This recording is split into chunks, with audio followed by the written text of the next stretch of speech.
Right now, China's paying a 104% tariff. Think of it, 104%. Now, it sounds ridiculous, but they charged us for many items 100%, 125%.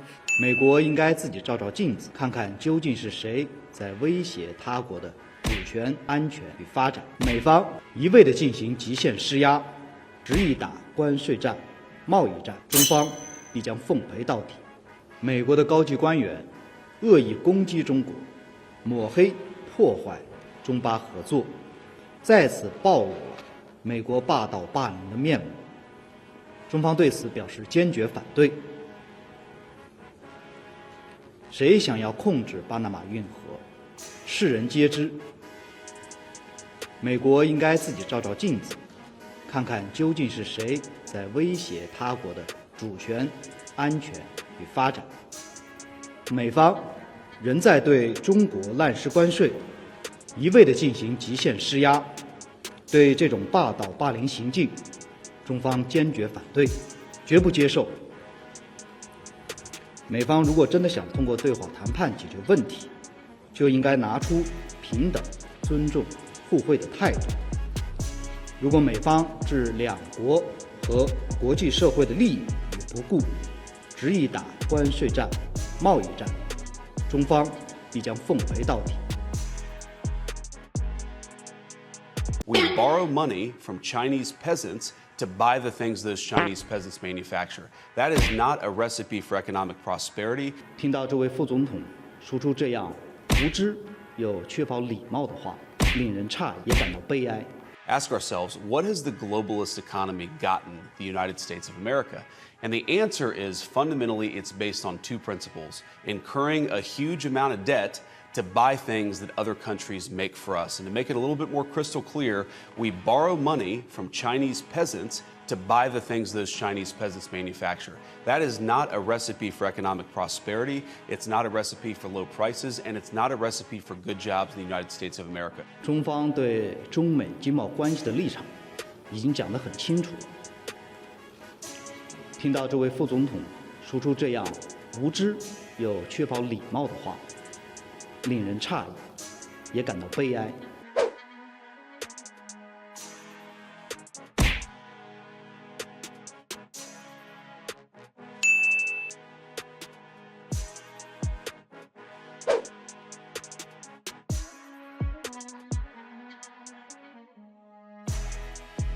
We are very disappointed by the US move.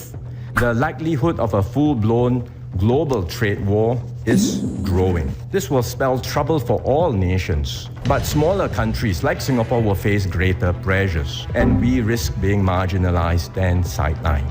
These are not actions one does to a friend.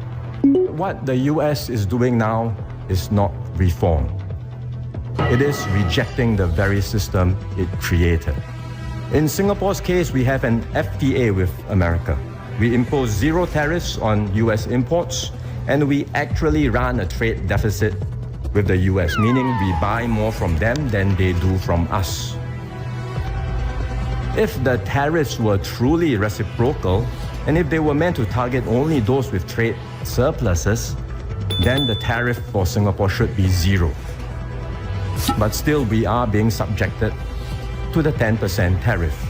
We are very disappointed by the US move, especially considering the deep and long-standing friendship between our two countries. These are not actions one does to a friend. If other countries adopt the same approach as the US, the rules-based trading system will unravel. This will spell trouble for all nations, but smaller countries like Singapore will face greater pressures, because small countries have limited bargaining power in one-on-one bilateral negotiations. So the major powers will dictate the terms, and we risk being marginalized and sidelined. The likelihood of a full-blown global trade war is growing. Singapore has decided not to impose retaliatory tariffs. Doing so will only lead to increased costs for Singaporeans. But other countries may not be guided by the same considerations and may have different perceptions and views. What's troubling is not just the tariffs themselves, which are already damaging, but the fact that this new wave of protectionism is unpredictable and unstable. Protectionism is already bad. Unstable protectionism is even worse. In this new environment, Singapore must redouble our efforts to remain a key node in global flows and a trusted business hub. We will forge closer links with like-minded partners who share our commitment to open and free trade. The US may have decided to turn protectionist, but the rest of the world does not have to follow the same path.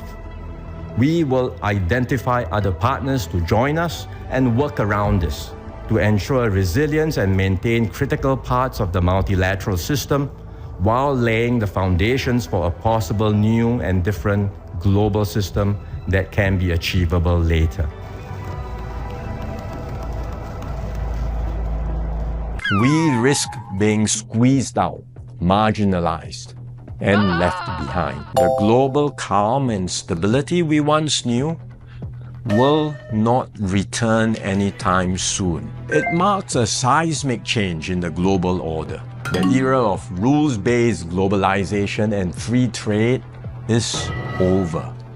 My fellow Singaporeans, I've said before that the world is changing in ways that will disadvantage small open economies like Singapore. Some had previously questioned this assessment, but the recent Liberation Day announcement by the US leaves no room for doubt. It marks a seismic change in the global order. The era of rules-based globalization and free trade is over.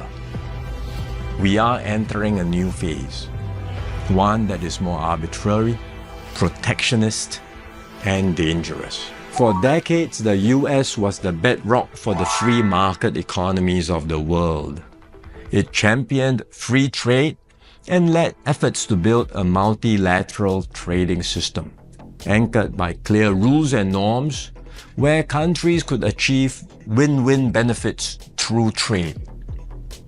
This WTO system brought unprecedented stability and prosperity to the world, and to the US itself. To be clear, the system is not perfect.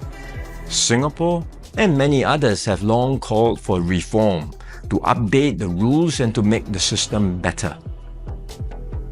But what the US is doing now is not reform. It is abandoning the entire system it had created. Its new approach of reciprocal tariffs, country by country, is a complete rejection of the WTO framework. The US has placed Singapore in the lowest base tier with a tariff of 10%.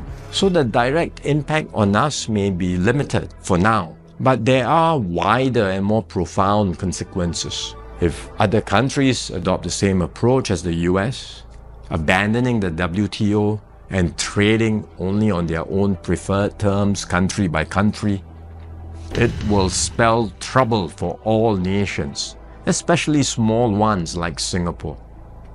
We risk being squeezed out, marginalized, and left behind. We can also expect a strong global response to America's tariffs. Singapore has decided not to impose retaliatory tariffs, but other countries may not exercise the same restraint. The likelihood of a full-blown global trade war is growing. The impact of the higher tariffs, plus the uncertainty of what other countries may do next, will weigh heavily on the global economy. International trade and investments will suffer, and global growth will slow. Singapore will take a bigger hit than others because of our heavy reliance on trade.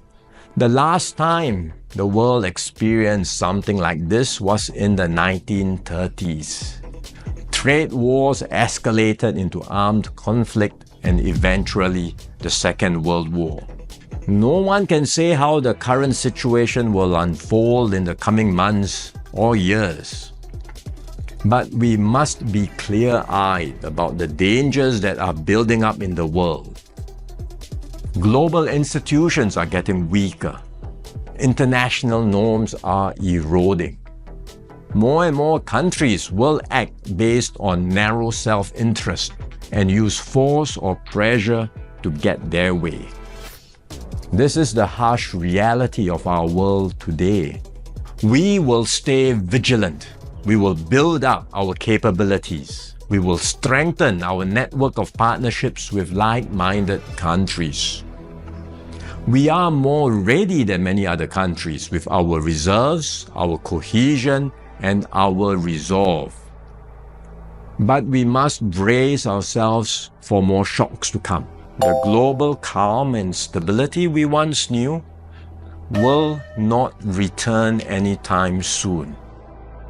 We cannot expect that the rules which protected small states will still hold. I'm sharing this with you so that we can all be mentally prepared, so that we will not be caught off guard. Let us not be lulled into complacency. The risks are real and the stakes are high. The road ahead will be harder. But if we stay resolute and united, Singapore will continue to hold its own in this troubled world.